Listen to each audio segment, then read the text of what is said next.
Hello aspirants, welcome to Eternal Nursing Education. This is Somnath दास। तो आज के वीडियो में हम नॉर्सेट के रिलेटेड जो मोस्ट प्रायोरिटी बेस्ड जो एमसीक्यू होते हैं मैं आपके लिए वो लाया हूँ। बस 10 क्वेश्चन लाया हूँ, लेकिन 10 क्वेश्चन के अंदर जो जो ऑप्शन में भी जो जो एक मतलब जो क्वेश्चन के अंदर जो जो एक एक ऑप्शन होते हैं उसका रैशनल के साथ, ठीक है, आज इस वीडियो को हम करेंगे। ठीक है, तो अगर हो सके तो इस जो भी मैं अभी क्वेश्चन एमसीक्यू में आपके साथ शेयर करूंगा, सॉल्व करूंगा, उसको नोट कर लीजिए।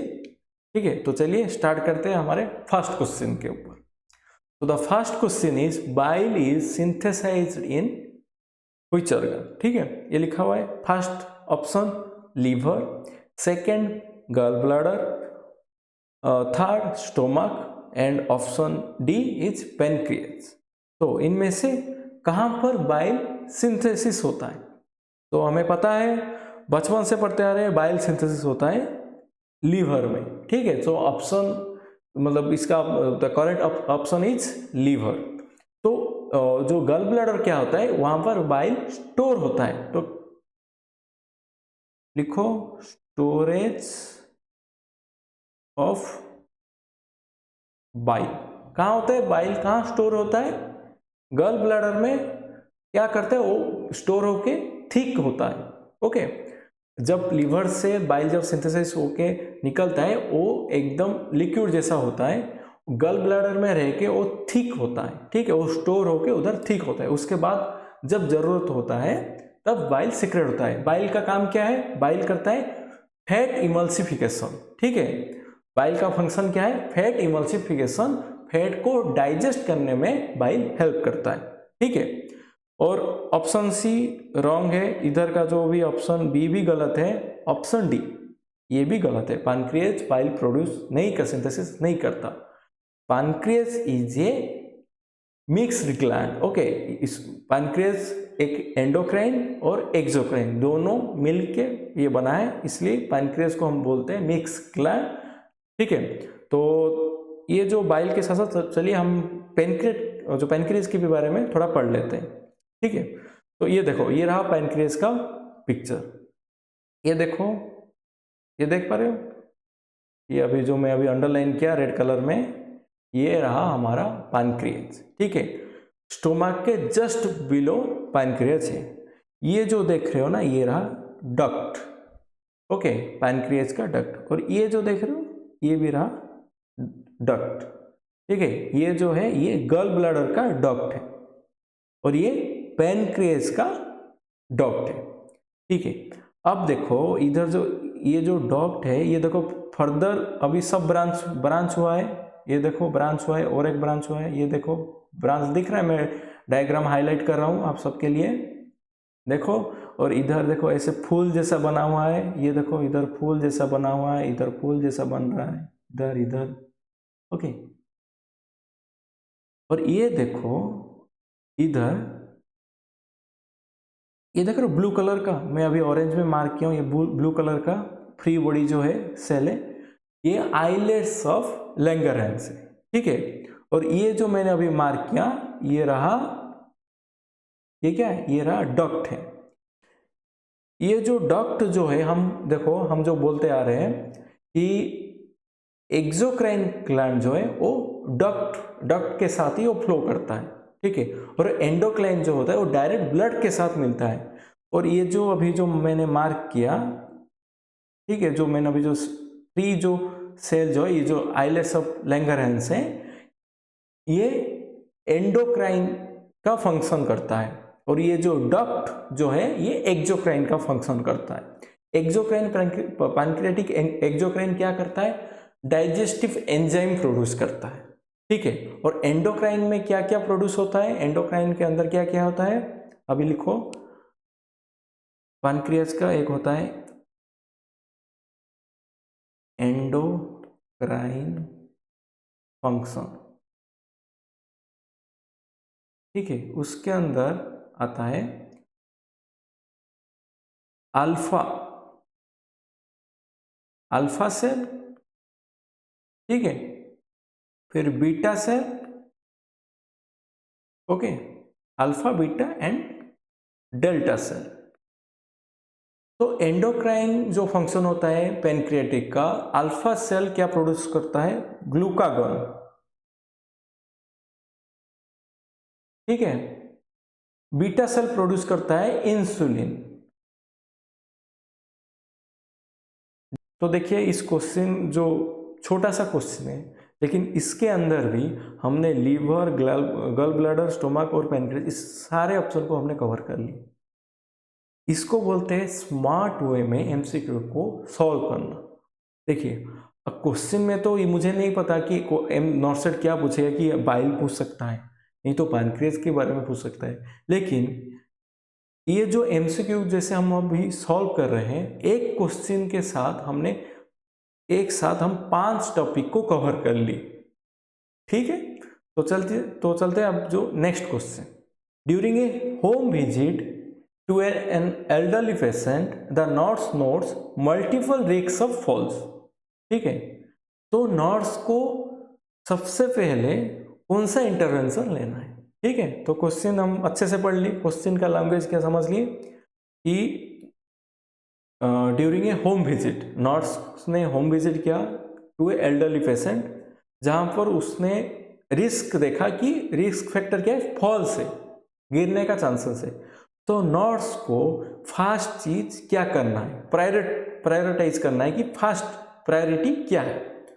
तो चलो ऑप्शन देखो, removing throw rocks and securing electrical cords, option है बोल रहा है ये। या फिर option B, scheduling a vision examination, या फिर उनका विजन में कुछ एग्जामिन करना है। या फिर option C, reviewing medication for those that may cause dizziness. या फिर option D, recommending an exercise programme. ये देखो, पहले ये जो फॉल्स होता है ना रिस्क फैक्टर, पहले हमें क्या करना है, ये जो एनवायरनमेंट में जो होता है ना, पहले उसको क्लियर करना है, ठीक है। जैसे कि फॉल्स का मेन रीजन होता है कोई फिजिकल ऑब्जेक्ट अगर हमें ऑब्स्ट्रक्ट किया, अगर पैर में लग गया, तो क्या होता है कि पेशेंट को गिरने का चांसेस रहता है, ठीक है। तो ऑप्शन ए कह रहा है कि removing throw rocks and securing electrical cords, ठीक है, क्या हमें इसको करना है। या फिर option B, scheduling a vision examination, या उनके आंखों की विजन को एग्जामिनेशन करना है, ऑप्शन बी नहीं होगा। या फिर reviewing medicine for those that may cause dizziness, जो मेडिसिन डिजीनेस कर रहा है उसको हम रिव्यू करेंगे। तो ये मेडिसिन रिव्यू करने की नहीं है अभी कि क्या उनको डिजीनेस करे। या फिर रिकमेंडिंग एक्सरसाइज प्रोग्राम, उनको ऑलरेडी फॉल्स का रिस्क फैक्टर है, आप उनको एक्सरसाइज कराओगे तो और तो ज़्यादा गिरने का ये मतलब रिस्क हो गया फिर। तो ऑप्शन डी भी नहीं होगा।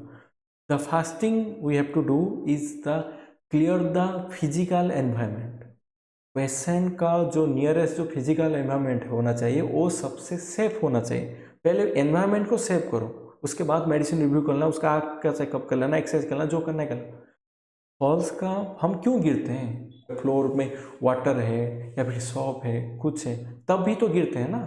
तो अगर हम उसी को ही इरेडिकेट कर दें, ठीक है, तो फॉल्स का रिस्क कम हो जाएगा। तो इधर लिखा हुआ है कि रिमूविंग थ्रो रॉक्स, रॉक्स मतलब हम जो डालते हैं ना कि ये जो पैर पोंछने के लिए, या फिर उसको निकाल देंगे, क्योंकि उसमें एल्डर लोग होता है उसमें पैर लग के गिरने का चांसेस ज़्यादा है, तो हम उसको निकाल देंगे, ठीक है। और secure the electrical cord, electrical जो कॉर्ड होता है उसमें भी पैर लग के गिरने का चांसेस रहता है। तो the first thing we have to do is removing the throw rocks and securing the physical environment, हमें उनको क्लियर देना है। ओके, एक सेफ फिजिकल एनवायरनमेंट हमें उनको प्रोवाइड करना है। तो the answer is option A, ठीक है, समझ गए, ठीक है। तो नेक्स्ट क्वेश्चन, सो नेक्स्ट क्वेश्चन ये कहता है, while carrying a patient with acute pancreatitis, the nurse should be vigilant for which early sign of complication। तो सीधी सीधी बात में क्वेश्चन ये पूछ रहा है, पेशेंट को हुआ है एक्यूट पैनक्रिएटाइटिस, तो नर्स ने उसको भी देखा, तो नर्स क्या मतलब एज्यूम करेगी, जो अर्ली साइन ऑफ कॉम्प्लिकेशन क्या रहेगा, ठीक है। Early sign of complication of acute pancreatitis. वो ऐसे जो एग्जामिनर है वो ऐसे डायरेक्ट पूछ सकता था, लेकिन नहीं, उसने सिनेरियो बेस में डाला कि while caring for a patient of acute pancreatitis the nurse should vigilant for blah blah blah blah. ये तो 2 लाइन में है, नोट सेट में 3-4 लाइन में आएगा, बस कंफ्यूज करने के लिए, ठीक है, हमें उससे बच के रहना है। तो अभी तो चलो पढ़ते हैं, what is acute pancreatitis, what is acute pancreatitis, ठीक है। So what is acute pancreatitis. तो पेनक्रियाटाइटिस क्या होता है? पेनक्रियाटाइटिस का मतलब इन्फ्लामेशन ऑफ पेनक्रिएज, ये तो पता ही है हमें, जहाँ पर ITIs लगता है उसको वो इन्फ्लामेशन होता है, ठीक है। तो ये क्या हुआ है? पेनक्रिएज में इन्फ्लामेशन हुआ है, ठीक है। क्यों हुआ है, कैसे होता है, और उसका मतलब रिस्क फैक्टर क्या है, ठीक है, ये जानना है। एक्यूट पेनक्रियाटाइटिस 2 टाइप्स के होते हैं, एक होता है एक्यूट, दूसरा होता है क्रोनिक पेनक्रियाटाइटिस। एक्यूट पेनक्रियाटाइटिस क्या होता है कि वो शॉर्ट टर्म के लिए या फिर 1 हफ्ता या फिर 2 दिन के लिए वो पेनक्रियाज क्या होता है, वो इन्फ्लेम होता है, फिर वो अपने आप ही वो रिकवरी कर लेता है। क्रोनिक पेनक्रियाटाइटिस में क्या होता है कि पेशेंट का जो पेनक्रियाटिक जो इन्फ्लेम हुआ है वो फिर से प्रीवियस रिकवरी स्टेज में नहीं आता है, वो फर्दर सबसे बुरा हालत कर देता है पेशेंट का, ठीक है। तो एक होता है एक्यूट, दूसरा होता है पेनक्रिएट। हम पढ़ रहे हैं अभी एक्यूट पेनक्रियाटाइटिस, उसका रिस्क फैक्टर क्या होता है, ठीक है। रिस्क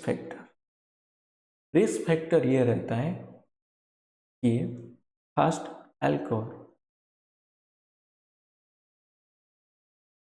ठीक है,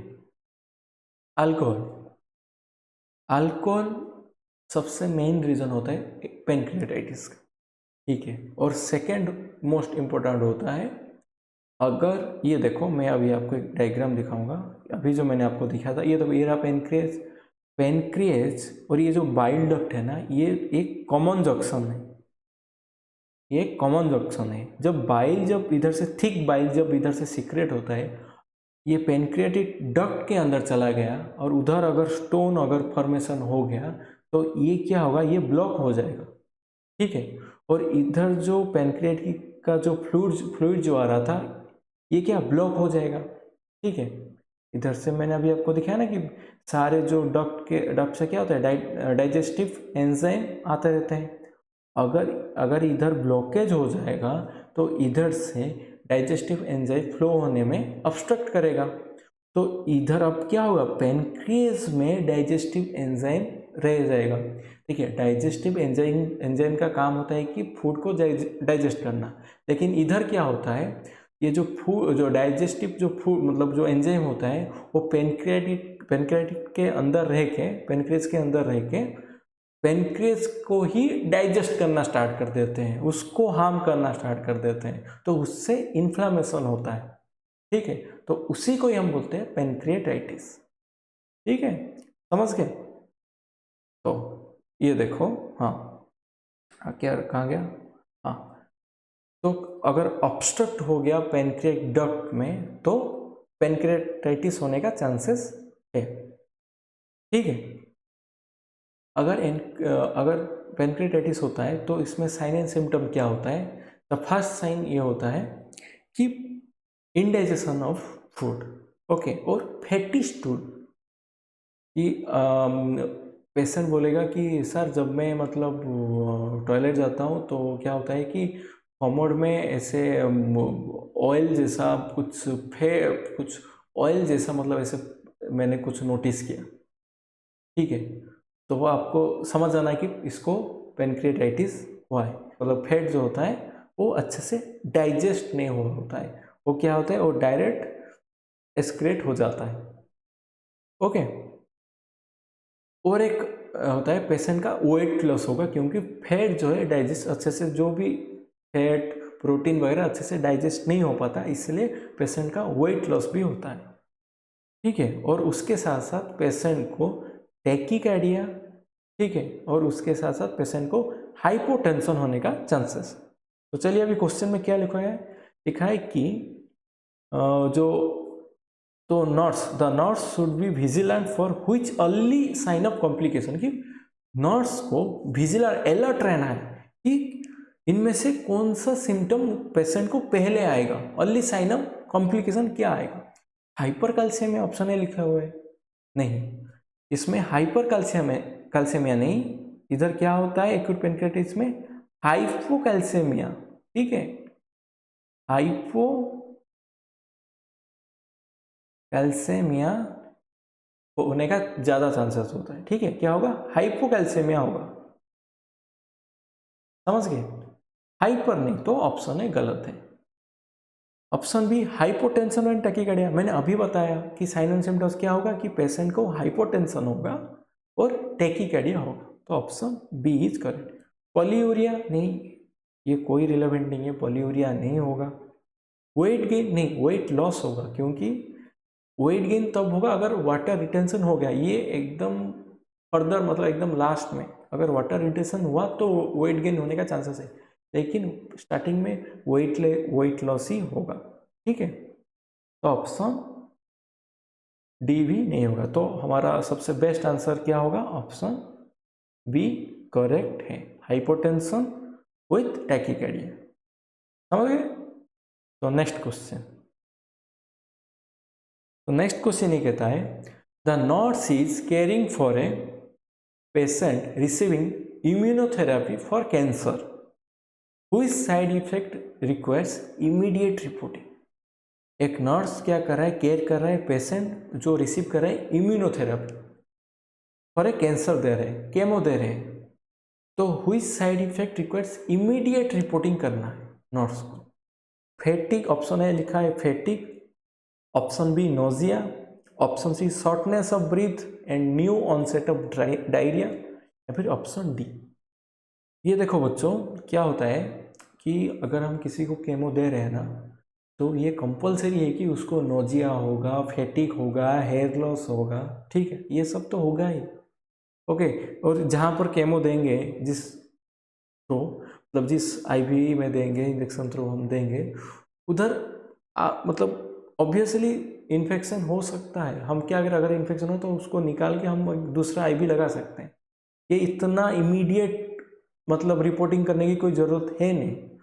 फैटिक ये तो होगा, ये तो कॉमन है, लेकिन ये जो shortness of breath and new onset of diarrhoea होगा, तो इसको जल्द से जल्दी फाइंड आउट करके हमारे जो डॉक्टर होते हैं उनको इन्फॉर्म करना है, क्योंकि जो इम्यूनोथेरापी होते हैं, इम्यूनोथेरापी ड्रग्स जो होते हैं कैंसर के लिए, वो क्या करते हैं, न्यूमोनाइटिस या फिर कोलिटाइटिस होने का चांसेस ज़्यादा है, ठीक है, कोलिटाइटिस एंड न्यूमोनाइटिस, ओके, तो निमोनिया होने का चांसेस है, तो इसलिए शॉर्टनेस ऑफ ब्रेथ होगा, या फिर अगर कोलिटाइटिस हो गया तो डायरिया होने का चांसेस है, तो ऑप्शन सी, जैसे ही शॉर्टनेस ऑफ ब्रेथ हुआ या फिर न्यू ऑनसेट ऑफ डायरिया हुआ तो हमें जल्द से जल्द डॉक्टर को इन्फॉर्म करना चाहिए, ठीक है, तो फिर वो फर्दर एक्शन लेंगे।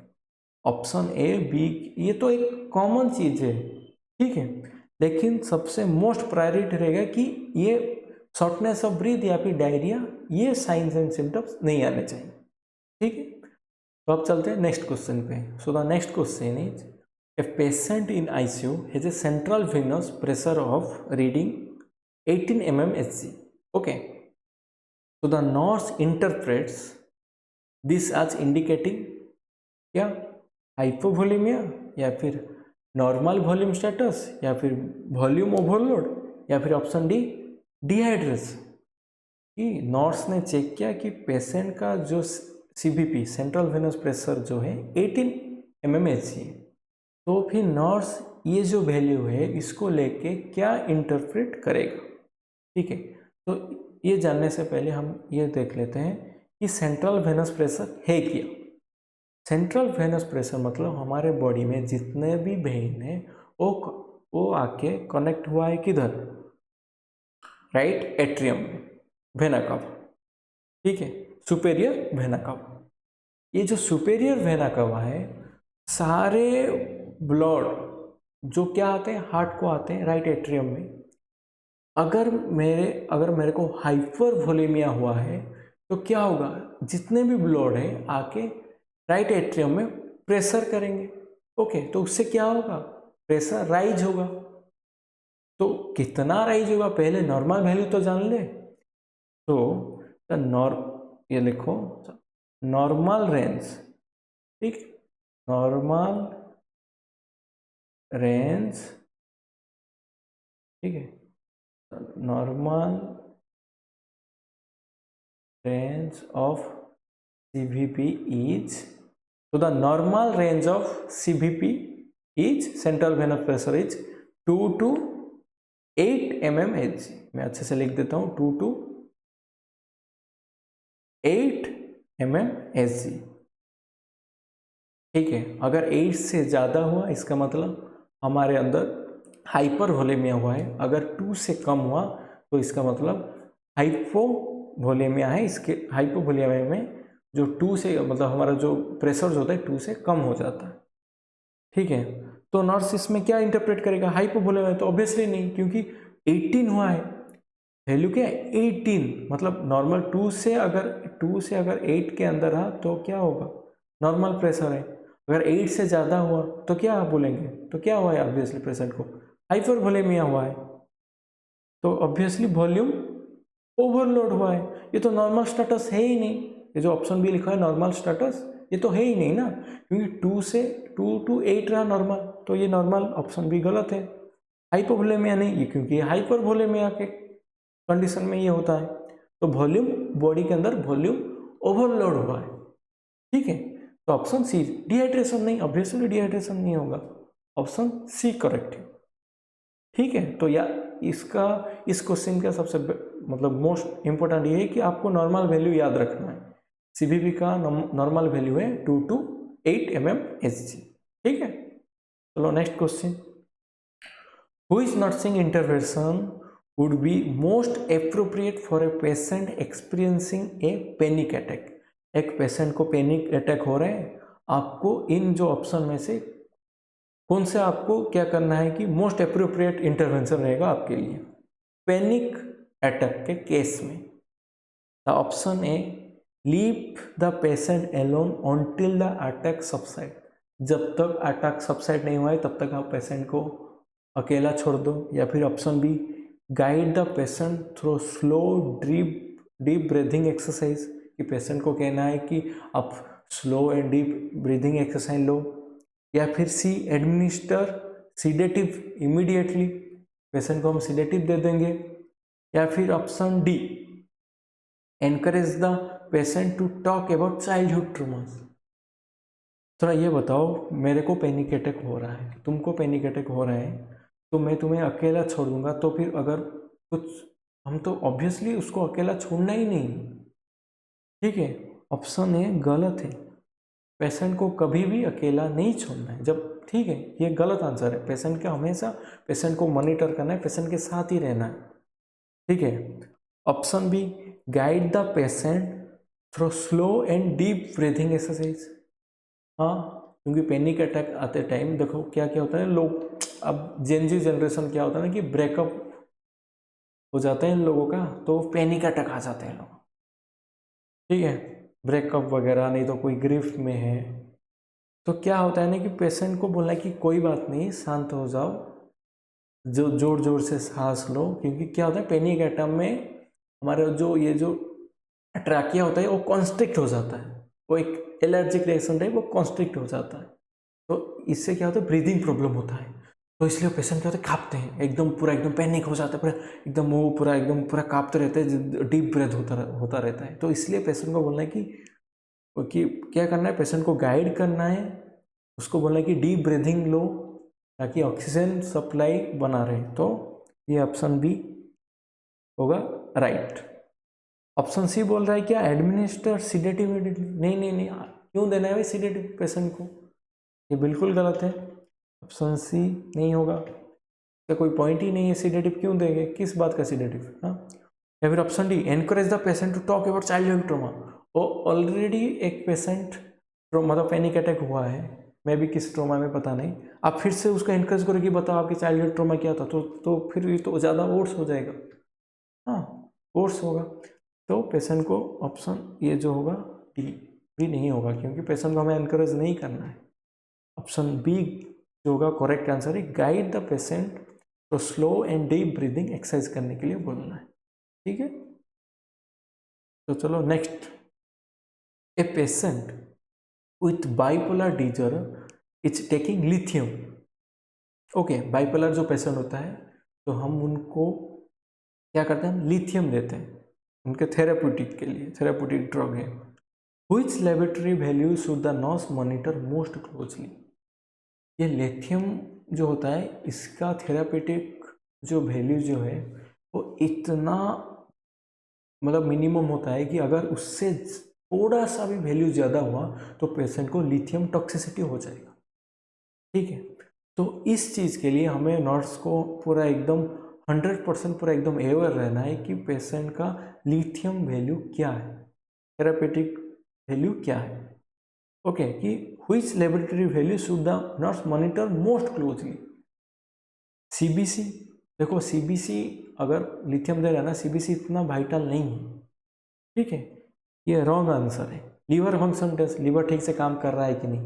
देखो अभी के लिए पेशेंट को लिथियम दे रहे हैं, इस सिनेरियो में लीवर फंक्शन टेस्ट का कोई ज़रूरत है नहीं। हाँ ज़रूरत है, बाद में कर सकते हैं इसको, लेकिन हमें पहले ये जानना है कि लिथियम का थेरापेटिक डोज है उसके अंदर ठीक है कि नहीं। तो ऑप्शन बी भी नहीं होगा। ऑप्शन सी बोल रहे सीरियम लिथियम, मगर सीरम लिथियम लेवल चेक करेंगे। यस, सीरम लिथियम लेवल ही हम चेक करेंगे। या फिर ऑप्शन डी नहीं, तो भी ये बाद में भी चेक कर सकते हैं, क्योंकि लिथियम देने से हाइपोथायरॉयडिज्म होने का चांसेस होता है, हाइपोथायरॉयडिज्म। तो इसलिए क्या करेंगे हम, जो ये जो होता है ना टीएफटी, हम बाद में भी कर सकते हैं। तो पहले ये जान लो कि लिथियम का थेराप्यूटिक वैल्यू क्या है। तो लिथियम का थेराप्यूटिक वैल्यू ये है 0.6 to 1.2 milli equivalent per litre. इसको बाई हार्ट कर लो। लिथियम का थेराप्यूटिक वैल्यू है 0.6 to 1.2 milli equivalent per litre. ठीक है, अगर इससे भी अगर एक पॉइंट भी अगर इधर उधर हुआ तो पेशेंट को, अगर इससे ज़्यादा हुआ तो टॉक्सिसिटी होने के चांसेस हैं। कम हुआ तो कोई प्रॉब्लम नहीं, ड्रग्स काम नहीं करेगा, लेकिन ज़्यादा नहीं होना चाहिए, क्योंकि हमें पेशेंट को टॉक्सिसिटी नहीं करना है लिथियम का। ठीक है, क्योंकि लिथियम का बहुत सारे कॉम्प्लिकेशंस है। ओके, तो next question, a school nurse observes an increased number of student with similar respiratory symptom.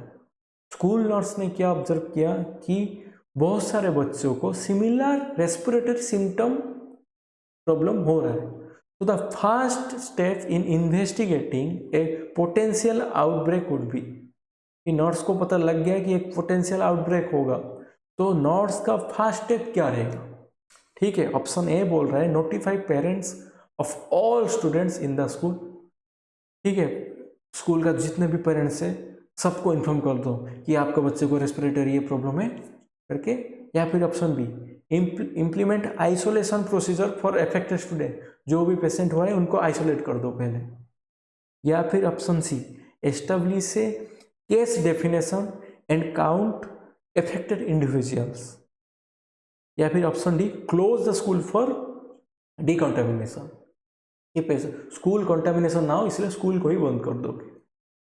देखो अगर कोई नर्स ने, स्कूल नर्स ने, अगर हम समझ लो आप स्कूल नर्स हो, अगर आपने फाइंड आउट किया कि ये जो बहुत सारे बच्चों को रेस्पिरेटरी सिम्टम हो रहा है, so the first thing the nurse should do is to point out, to establish the case definition. ये देखो ऑप्शन सी क्या लिखा हुआ है, उसमें लिखा है द एस्टेब्लिश द केस। पहले ये जान तो लो ये क्या है, जो सिम्टम, जो रेस्पिरेटरी जो सिम्टम जो हुआ है उससे हमें ये जो केस जो एस्टेब्लिश करना है, केस डेफिनेशन की, इससे ये जो हुआ है, ये जो सिम्टम जो दिख रहा है ये क्या है, ये डायग्नोसिस करना है हमें, ठीक है, कि ये केस है क्या, ये क्या हो रहा है लोगों को, पहले नर्स को ये फाइंड आउट करना है, उसके बाद क्या करना है, बच्चों को काउंट करना, ठीक है। पहले केस क्या है, केस को एस्टेब्लिश करना है, उसके बाद करना है कि हमें क्या करना है, किन किन बच्चे इफेक्टेड हुए उनको क्या करना है, हमें काउंट करना है, ठीक है। तो ये रहा फास्ट नोट्स को क्या करना है, establish a case definition and count the affected individuals, ये रहा फर्स्ट स्टेप रहेगा ये करना। तो ऑप्शन सी इज करेक्ट। लेकिन चलो मैं अभी आपको ये बताऊंगा कि सेकंड स्टेप क्या करना है,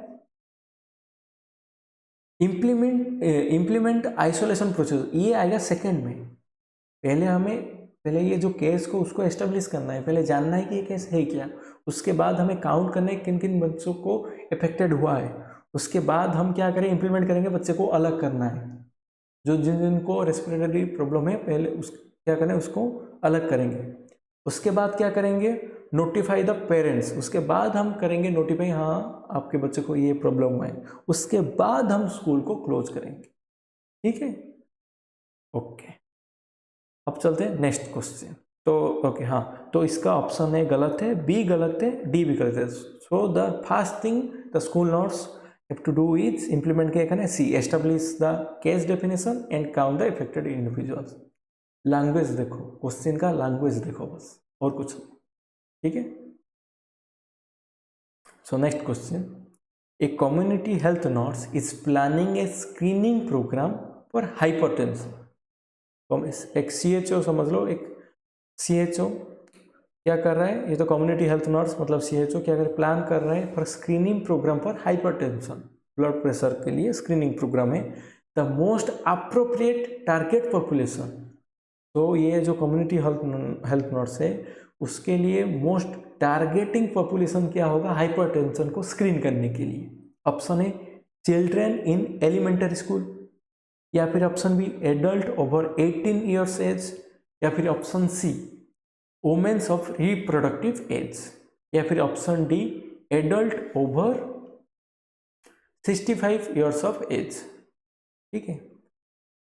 ये देखो चिल्ड्रेन इन एलिमेंटरी स्कूल, पहली बात जो बच्चों का ब्लड प्रेशर के लिए इतना वो मतलब क्या होते हैं, वो रिस्पेक्टर नहीं है उन लोगों के लिए, उन लोगों के अंदर स्क्रीन करने की। तो अगर कुछ स्पेशल केसेस है तो फिर तब जाके हमें करना है, लेकिन ये टारगेटेड नहीं रहेगा कि सारे एलिमेंटरी स्कूल बच्चे को हम ब्लड प्रेशर चेक करेंगे, ठीक है। तो ऑप्शन है गलत है। ऑप्शन बी बोल रहे हैं एडल्ट ओवर 18 ईयर्स एज, या फिर option C womens of reproductive age, या फिर हम करेंगे womens of only reproductive age, नहीं, या फिर बोल रहे adult over 65 years of age, हम क्या करेंगे ओनली 65 जो ऊपर होते हैं बस उनका ही करना है, ऐसे नहीं करना है। जो एडल्ट जो होते हैं, जो क्या होता है, जो ब्लड प्रेशर एक ऐसा होता है, वो क्या होते हैं, वो पहले से ही वो उसका सिम्टम स्टार्ट हो जाता है एडल्टहुड में। तो हमें एडल्ट जो 18 ईयर्स होते हैं ना, उनसे ही हमें ब्लड प्रेशर चेक करना चाहिए, क्योंकि वंस ब्लड प्रेशर अगर हाई लेवल पे पहुंच गया ना, उसको ट्रीट करना नाम बहुत डिफिकल्ट होगा, क्योंकि जैसे हाइपरटेंशन हो रहा है उसी के साथ साथ डायबिटीज आने का चांसेस होता है, ठीक है। सो द फर्स्ट थिंग हमें ये करना है कि एडल्ट जितने भी होते हैं 18 ईयर्स होते हैं ना, 18 ईयर्स से जो ज़्यादा है उन विदाउट एनी एज या फिर और जेंडर, हमें जितने भी एडल्ट्स हैं 18 ईयर्स से ऊपर जो है एबव जो है, उन सब का हमें हाइपरटेंशन का स्क्रीनिंग करना है, ठीक है। तो उससे क्या होगा, अर्ली फाइंडिंग होगा, उससे हमें हेल्पफुल होगा उसको ट्रीट करने के लिए, ठीक है। So the right answer is option B. Option C और डी क्या होता है, वो रेस्ट्रिक्ट कर देता है। देखो वुमेन ऑफ रिप्रोडक्टिव करना है, इसको तो करना ही और डी भी करना है, लेकिन उनके जो उससे जो देखो ये जो वुमेन ऑफ रिप्रोडक्टिव एज रहा, अगर कोई रिप्रोडक्टिव एज में नहीं है उनको भी तो हाइपरटेंशन हो सकता है। हाँ माना कि रिप्रोडक्टिव एज में हाइपरटेंशन स्क्रीन करना जरूरी है, लेकिन इसका मतलब ये नहीं कि हम बाकी लोगों को इग्नोर करें। तो इससे अच्छा ये रहेगा डिस्क्रिमिनेशन से कि हम एडल्ट जो होते हैं ना, कि सबसे हाई जो ये क्या होता है, हाँ जो हाइपरटेंशन होने का जो जो ये जो एज ग्रुप जो है, तो हमें एडल्ट जो होते हैं 18 ईयर्स, उन्हीं से ही हमें स्टार्ट करना है कि अगर अर्ली फाइंडिंग हो गया तो हमें ट्रीट करने में आसानी होगी। ठीक है, so the answer is option B. Option C wrong है, ऑप्शन डी रॉन्ग है। ठीक है, तो ठीक है, तो आज के लिए बस इतना ही। तो हम नेक्स्ट वीडियो में भी ऐसे ही बहुत सारे इंटरेस्टिंग एमसीक्यू लेके आएंगे। तो आप एक काम करिए, वीडियो को सब्सक्राइब करिए, हमारे चैनल को सब्सक्राइब करिए, वीडियो को लाइक करिए। अगर आपको कोई भी डाउट है, हमारे टेलीग्राम चैनल पे 24/7 आप कोई भी डाउट पूछ सकते हैं। ठीक है, थैंक यू।